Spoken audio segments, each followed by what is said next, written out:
আসসালামু আলাইকুম এভরিওয়ান। আজকে আমরা একটা মেথড শিখবো, সেটার নাম হচ্ছে ইউনিট লোড মেথড। এটার বেসিক ফর্মুলাটা ডেরিভেশন করব।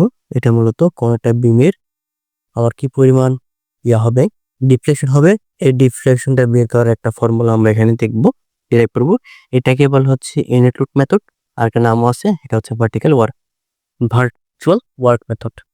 আচ্ছা, ফার্স্টে কল্পনা করি এটা একটা বিম। আমার এই বিমের একদম মাঝখান বরাবর যে লাইনটা সেটা হচ্ছে নিউট্রাল এক্সিস। আমি এই নিউট্রাল এক্সিস কল্পনা করে নিলাম।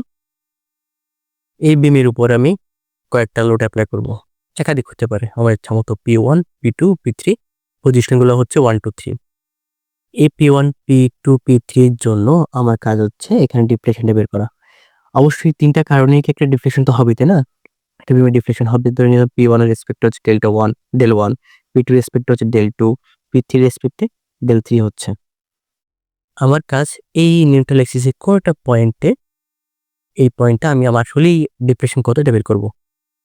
ঠিক আছে, তাহলে এই ডিফ্লেকশনটা বের করব সি পয়েন্টে। এই জন্য আমি কল্পনা করে নেব একটা ফাইবার, সেটা উপরে হইতে পারে নিচে হইতে পারে।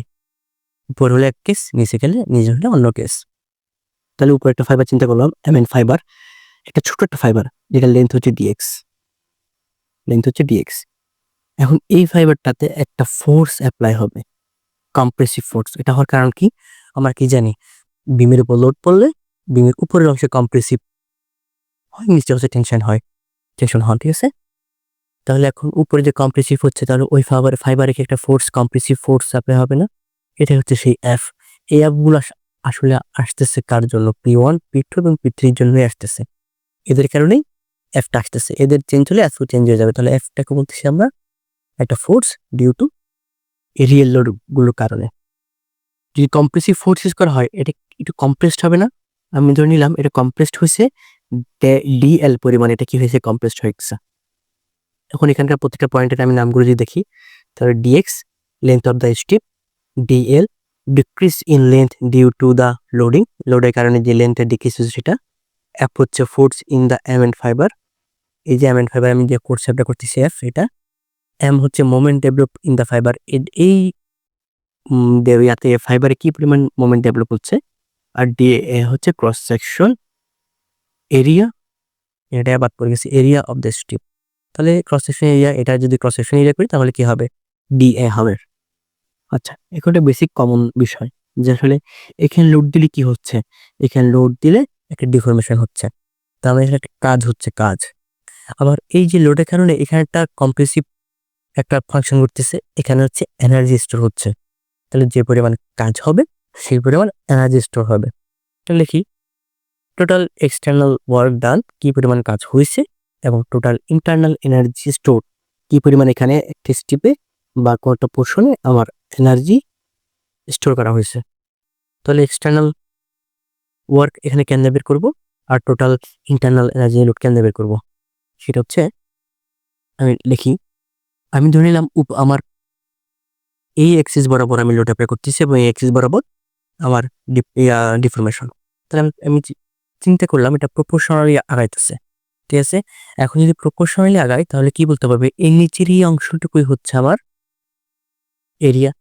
আর এরিয়া সমান কি, আমার পি এবং ডেলের গুণফল এবং তার অর্ধেক, তাহলে half into P into del, তাই না? তাহলে আমার এরিয়া পাচ্ছি, আর এরিয়াটা হচ্ছে কাজ। তাহলে চিন্তা করি তিনটা পয়েন্টে যেন তিনটা আমার ডেল আসছে, তাদের গুণফল করলাম হাফ সহ, তাহলে আমার টোটাল কাজ হয়ে গেল। এখন এখানে যে এনার্জি স্টোর হয়েছে, এনার্জিটা কি, ওটা তো এক প্রকার কাজ। জাস্ট এনার্জি এক প্রকার কাজ বলতে এখানে এনার্জি হচ্ছে স্টোর আছে, এটার বহির প্রকাশ হচ্ছে কাজ। তাহলে তো মান তো সেম হবে, তাই না? মান সেম মানে কি, ফর্মুলা সেম, হাফ ইন্টু এই এফ। এখানে এফ লিখবো না, লিখবো সামেশন অফ এফ। কারণ কি, এই এফটা P1, P2, P3 উপর dependent, half into summation of F into DL. ঠিক, এখানে হচ্ছে কাজ হয়ে গেছে, এখানে স্টোর হয়েছে সেম পরিমাণ, এতটুকু কথা। এরপর নেক্সটে কি করলাম, সকল লোডকে আমি আউট করে দিলাম।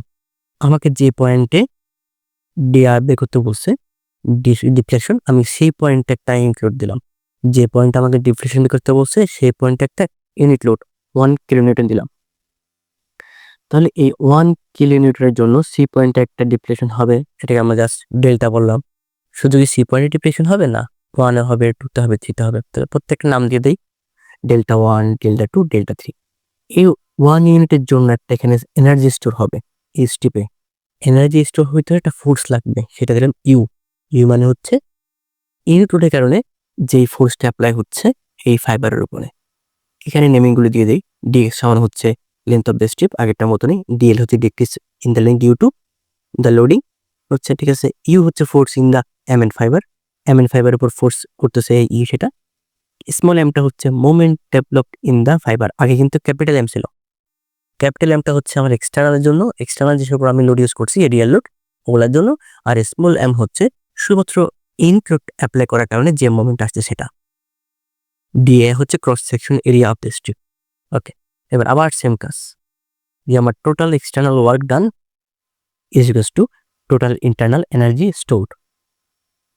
এখানে কাজটা হবে কার জন্য? শুধুমাত্র 1 কিলো নিউটনের জন্য। কাজটা হবে শুধুমাত্র 1 কিলো নিউটনের জন্য। তাহলে ইন্টারনাল যে এনার্জি স্টোর হবে সেটা কার জন্য হবে? সেটাও এই 1 কিলো নিউটনের জন্যই হবে। তাহলে কি লিখবো? এখানে half into force 1 into displacement del. এটাতে আমার কাজ হয়েছে। এখানে half into summation of U into dl. এখানেও এটা একটা শক্তির মান বা কাজের মান যেটা স্টোর হবে, ইনপুট হচ্ছে, দুটোই সমান। ওকে, তাহলে আমরা এখানে দুইটা জিনিস পেলাম। একটা হচ্ছে আমার রিয়েল লোডগুলো অ্যাপ্লাই করার কারণে যে ডিসপ্লেসমেন্ট এবং যে এনার্জি স্টোর। সব লোড আমি আনলোড করে দিছি, শুধুমাত্র একটা ইউনিট যোগ করছি, এক্সট্রা দিছি, সেটা হচ্ছে সি পয়েন্টে। সব কিছু বাদ। সেক্ষেত্রে আমার যে টোটাল এনার্জি পেলাম আর টোটাল স্টোর পেলাম। এখন আমি যদি এমন কল্পনা করি যে for unit load and real load, এটা রিয়েল হবে, for unit load and real load at a time, একই সময়ে আমার এখানে ইউনিট লোডও থাকবে, রিয়েল লোডও থাকবে। তাহলে দিই, এখানে আমার রিয়েল লোডগুলো অ্যাড করে দিই, অ্যাড করলাম। তাহলে এই রিয়েল লোডের কারণে এই পয়েন্টে কি ছিল? আগে ডেল একটা ডিপ্রেশন ছিল না, এই পয়েন্টে ডেল 2 ছিল, এই পয়েন্ট ডেল 3 ছিল, দিয়ে দিলাম। এখানে কিন্তু তখন কিছু ছিল না, বাট কিছু তো হয়েছে। ওই লোডের কারণে এখানে কি কোনো ডিসপ্লেস হয়েছে? না, হয়েছে। এক্সট্রা হবে কি? ডেল। আমার কাজটা হচ্ছে এই ডেলটাকে বের করা। ওকে, তাহলে আমরা কাটসাট করলে এই প্রত্যেকটা ডেল 1, ডেল 2 সব বাদ চলে যাবে, বর্তমানে এই ডেলটা থাকবে। এখানে শুধু ইউ আছে, এখানে কি শুধু ইউ থাকবে? ইউ থাকবে না। এই ইউটা হচ্ছে ইউনিট লোডের কারণে, এই এক্সটার্নাল যে লোড ইউজ করতেছি এটার কারণে এখানে এখন কি যোগ হবে? এক্সট্রা একটা এক্সটার্নাল লোডের কারণে যে ফোর্স সেটা অ্যাড হবে। তো সবকিছু ইনভার্ট করলাম, সবকিছু এখানে চলে আসছে। এবার টোটাল এক্সটার্নাল ওয়ার্ক ডান এবং টোটাল ইন্টারনাল এনার্জি স্টোর, ঠিক আছে। তাহলে এই যে যোগ করে দিই, আগের ইকুয়েশনে আমরা একটা ফোর্স পেয়েছিলাম না? আগের ইকুয়েশনে আমরা 3টা কি পেয়েছিলাম? এনার্জি পেয়েছিলাম, যেটা কাজ হচ্ছে কাজ, 3টা কাজ। এখানে একটা পাইলাম, এই যেটা যোগ করে দিলাম। এই এক্সট্রাটা কি? আবার এক্সট্রা হচ্ছে আগে যখন আমরা কি করছিলাম, ওই P1 P2 জন্য আমরা এখানকার ডিপ্রেশনে গুণ করছিলাম, আমরা কিন্তু এই পয়েন্টে ডিপ্রেশনে কাজ করে নেই। বাট ওই লোডগুলো কারণে তো এখানে ডিপ্রেশন হচ্ছে না, এটা হচ্ছে ডেল, ঠিক আছে। এবং এবং হচ্ছে কার জন্য? কার রেসপেক্টে? P1 P2 P3 রেসপেক্টে। আমরা এখানে এটাকে আমরা এই ডেলটাকেও আমরা কাজ হিসেবে নিতে হবে আমাদের, কারণ এখানে কাজ হচ্ছে তো। তাহলে এটা কাজ নিচ্ছি, ডেল হাফ সাথে গুণ করছি 1, এখানে 1 গুণ করছি। 1 বলতে আসলে ভ্যালু 1 না, এখানে বলা হচ্ছে সামগ্রিক কল্পনা করা হয়েছে যে P1 P2 সবগুলোর কারণে একটা ভ্যালু আসতেছে, তাই এখানে 1 কল্পনা করা হয়েছে। আচ্ছা, এবার ডান পাশে আসি, যে টোটাল ইন্টারনাল এনার্জি স্টোর।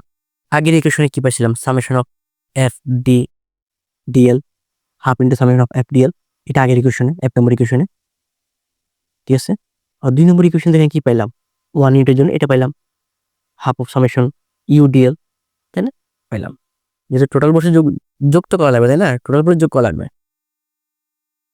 এটা একটা এখানে এক্সট্রা আসছে। এটা এক্সট্রা আসার কারণ হচ্ছে আমার এখানে এক্সট্রা একটা যদি কাজ হয় ডেল ডিসপ্লেসমেন্টের কারণে, তাহলে ওই কাজের রেসপেক্টে একটা এনার্জি স্টোর হবে, ঠিক আছে। একটা এনার্জি স্টোর হবে। তাহলে এনার্জি স্টোর জন্য কি কি লাগতেছে? আমার হাফ লাগতেছে, হাফ আছে, ডিসপ্লেসমেন্ট ডিএল আছে। এর সামেশনের ওটা কি? এটাও রেসপেক্ট। এখানে যে 1 ইউজ করছি না, এই 1 এর রেসপেক্ট এখানে একটা কি হবে? ফোর্স আসবে, এটা হচ্ছে এটা। মানে মোট কথা হচ্ছে এক্সট্রা পোর্শন দুটো আসছে এখানে। একটা হচ্ছে এটা হচ্ছে একটা এক্সট্রা পোর্শন, এটা একটা এক্সট্রা পোর্শন। এটা আমরা জাস্ট হিসাব করছি আমি যে পয়েন্টে আমি ডিফ্লেকশন বের করবো এটার জন্য, এটা আবার যে পয়েন্টে ডিফ্লেকশন হবে ওই ডিফ্লেকশন হওয়ার কারণে যে এনার্জি রেস্টোর হবে সেটা হচ্ছে এটা। এবার কি কাজ, এই 3 নম্বর ইকুয়েশন থেকে 1 2 বাদ দিয়ে দিই। 3 নম্বর ইকুয়েশন থেকে 1 এবং 2 বাদ দিয়ে দিলাম। সব কাটাকাটি কি থাকবে, ওই যে এক্সট্রা দুটো অপশন ছিলাম, এক্সট্রা বাম পাশে একটা এক্সট্রা ছিল, ডান পাশে একটা এক্সট্রা পড়ে থাকবে। হাফ ইন্টু 1 ইন্টু ডেল আর half into the summation of U into dl. এখান থেকে কাটাকাটি করবে, হাফ কাটাকাটি করে থাকে শুধুমাত্র ডেল সমান সামেশন অফ ইউ ডিএল। এবার আসো অতীতের স্মৃতি মনে করতে হবে আমাদের। আমরা কি জানতাম, স্ট্রেস সমান ফোর্স বাই এরিয়া। ইউটা কি, ইউটা তো ফোর্স তাই না, তাহলে ফোর্স ইন্টু স্ট্রেস, ফোর্স সমান স্ট্রেস ইন্টু এরিয়া। স্ট্রেস এটা কি লেখা যায়, stress is equals to M Y upon I. এখানে এমটা হচ্ছে মোমেন্ট, যেহেতু ইউ হচ্ছে ইনক্লুডের কারণে তাই মোমেন্টটা হবে ইনক্লুডের কারণে, তাই স্মল দিলাম। এখানে ওয়াই আর নিচে হচ্ছে মোমেন্ট অফ ইনার্শিয়া। তাহলে এই মানটা এখানে বসা যায়, তাহলে ইউ সমান হচ্ছে M Y by I into D. এবার এপসাইলন সমান হচ্ছে ডিএল বাই ডিএক্স। এটা হওয়ার কারণ কি, আমরা যে ফাইবারের একটা স্টেপ ছোট হয়ে গেছিল ওখানে একটা পিরিয়ড বিকৃতি সমানুপাতিক একটা ইয়ে আছে, থিওরাম আছে, ওটা আমি অ্যাপ্লাই করছি। ডেল এল বাই ডিএক্স, যে টোটাল লেন্থ থেকে আমার কি পরিমাণ লেন্থ ছোট হয়েছে, পার্সেন্টেজ আর কি এটা, হ্যাঁ এটাকে আমরা এপসাইলে বলতেছি। তাহলে এখানে যে ডিএল আছে আমি ডিএলটা রাখবো, ডিএল সমান হচ্ছে এপসাইলন ইন্টু ডিএক্স। এপসাইলনের মান আরেকটা আছে, সেটা হচ্ছে stress by E, stress by E, phi by E, এটা এখানে বসা দিই। আবার এই ফাইয়ের মান এই যেখানে আছে না এম বাই আই, এটা বসালাম। তো ডিএল এর মান আসছে কি, ফাইয়ের মান যদি এটা বসে দিই তাহলে আসবে capital M into Y by EI dx. এখন দেখি এই দুটো জিনিস আমার এটা বসাতে হবে, ইউ এর পরিবর্তে এটা বসাবো এবং এল এর পরিবর্তে এটা বসাবো। বসা দিলাম। তো সামেশন আছে, আমি একটা স্ট্রিপ নিয়ে কাজ করতেছি, আমার টোটাল লাগবে, আমি ইন্টিগ্রেশন করে দিলাম, দুটো রেসপেক্টে করলাম, কারণ কি এখানে ডিএও আছে ডিএক্সও আছে। ডি হবে এরিয়া রেসপেক্টে 0 টু এ দিয়ে দিলাম, আর এটা হচ্ছে এক্স এর রেসপেক্টে তাই 0 টু এল দিলাম। এম এ এম গুণ করলাম আর এই ওয়াই স্কয়ার হলো নিচে M E by I square দিলাম, ডিএ ডিএক্স। এখান থেকে আমি একটা জিনিস আলাদা করে নিব, এই ডিএটা আলাদা করব ওয়াই স্কয়ার এবং এই ইন্টিগ্রেশনের পার্টটা। তাহলে কাকে আলাদা করলাম, 0 two A Y square DA, এটাকে আলাদা করলাম, বাকি সব কেটে রাখলাম। এটা কিন্তু মোমেন্ট অফ ইনার্শিয়া আয়ের ফর্মুলা, আয়ের জেনারেল ইকুয়েশন এটা। তাহলে এখানে আই দিলাম, এ আই এবং এখান থেকে টাই কাটা যাবে, তাহলে কি থাকবে 0 to L M by EI dx. এটাই প্রমাণ, এটাই আমার ফর্মুলা, এটাই হচ্ছে আমার মেইন ফর্মুলা। এটা দিয়ে আমরা সামনে ম্যাথ করবো। তাহলে এই বড় হাতের এমটা কি, এই বড় হাতের এমটা হচ্ছে আমার ফ্রেমে যে লোডগুলো আছে ওই লোডের জন্য মোমেন্ট, স্মল এমটা হচ্ছে আমার সকল লোডকে আউট করে দিব এবং যে পয়েন্টে আমাকে ডিপ্লেশন করতে বলবে ওই পয়েন্টে একটা ইউনিট লোড বসালে ফ্রেমে যে মোমেন্ট আসবে, এবং এই ই আই হচ্ছে তো দাঁড়ায় থাকবে, আর ডিএক্স যেহেতু আমরা লেন্থের সাপেক্ষে ইন্টিগ্রেশন করতেছি, এটাই হচ্ছে আমার প্রমাণ। এটা আবার বেস করে আমরা কিছু ম্যাথ দেখবো। আজকে এতটুকু, আল্লাহ হাফিজ।